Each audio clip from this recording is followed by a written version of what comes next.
আজকে আমি চিচিঙ্গা চিংড়ি তৈরি করব।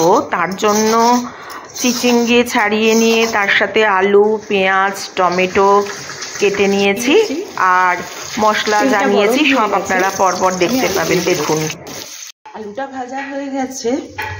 আমি এবার চিংড়ি মাছগুলো ভেজে নেব। যেহেতু আগে থেকে নুন হলুদ মাখাইনি, তাই একটু নুন দেবো আর একটু হলুদ দেবো। একটু নাড়াচাড়া করে নেব, হালকা করে একটু ভেজে তুলে নেব।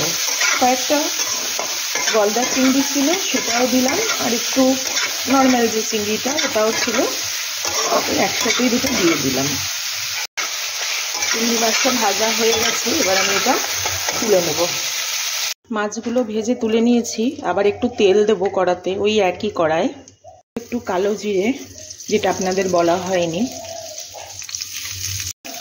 পেঁয়াজগুলো দিয়ে দেবো। পেঁয়াজটা সুন্দর করে লাল লাল করে আগে ভাজবো, ভেজে নিই।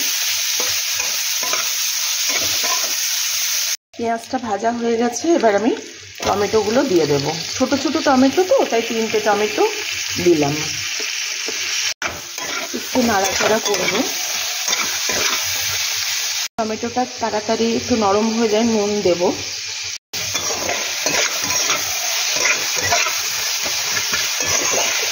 নুন দিলে পেঁয়াজ টমেটো সবই তাড়াতাড়ি নরম হয়ে যাবে। এই নুনটা আমি দিয়ে দিলাম। টমেটোটা বেশ ভাজা ভাজা হয়ে এসেছে। এবার আমি দেব লঙ্কার গুঁড়ো। এটাতে আমি লঙ্কা ইউজ করছি, কারণ কাঁচা লঙ্কার থেকে এটা বেশি ভালো লাগে খেতে। মানে লঙ্কার গুঁড়োটাতে স্বাদটা বেশি ভালো হয় খেয়ে দেখেছি। আপনারা যদি কেউ মানে গুঁড়ো লঙ্কাটা না ব্যবহার করতে চান, করবেন না, সেক্ষেত্রে কাঁচা লঙ্কা বেটে দিতেই পারেন। মশলাটা হয়ে গেছে ভালো মতো কষানো। এবার আমি এই চিচিঙ্গে আর আলুটা দিয়ে দিলাম। এবার ভালো করে মশলার সাথে আলু চিচিঙ্গে নেড়ে মিশিয়ে দেব।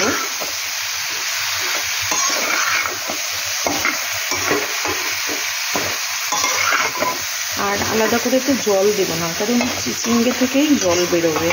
একটু চাপা দিয়ে দেবো, গ্যাসটা স্লো করে দেবো, দিয়ে একটু চাপা দিলেই চিচিঙ্গে দিয়েই জল বেরিয়ে আসবে। চাপা দিয়ে দিলাম, দিয়ে গ্যাসটা একটু কমিয়ে দিলাম। চিচিঙ্গে দিয়ে কত জল বেরিয়েছে। আর এই দেখো, আমি এখানে সর্ষে বেটে নিয়েছি। সর্ষে বাটাটা এবার দিয়ে দেব। একটু নাড়িয়ে নিলাম।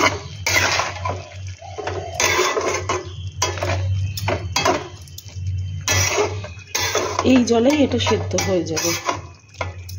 এবার আমি এই চিংড়ি মাছগুলোও দিয়ে দেবো। আবারও একটু নাড়াচাড়া করে দেবো, দিয়ে একটু আবার ঢাকাটা দিয়ে দেব। দেখো বন্ধুরা, তরকারিটা প্রায় কেন পুরোই হয়ে এসেছে। আলু সেদ্ধ হয়ে গেছে।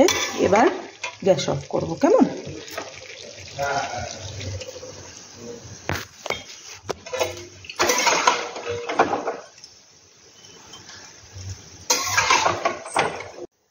তরকারিটা হয়ে গেছে, নামিয়ে নিয়েছি। হ্যাঁ, তরকারিটা হয়ে গেছে, নামিয়ে নিয়েছি। দেখো, রেডি এবার খাবার জন্য। আজ তবে আসি, তোমরা সবাই আমার পাশে থেকো বন্ধুরা। যদি মনে করো তাহলে চ্যানেলটা সাবস্ক্রাইব করতে পারো।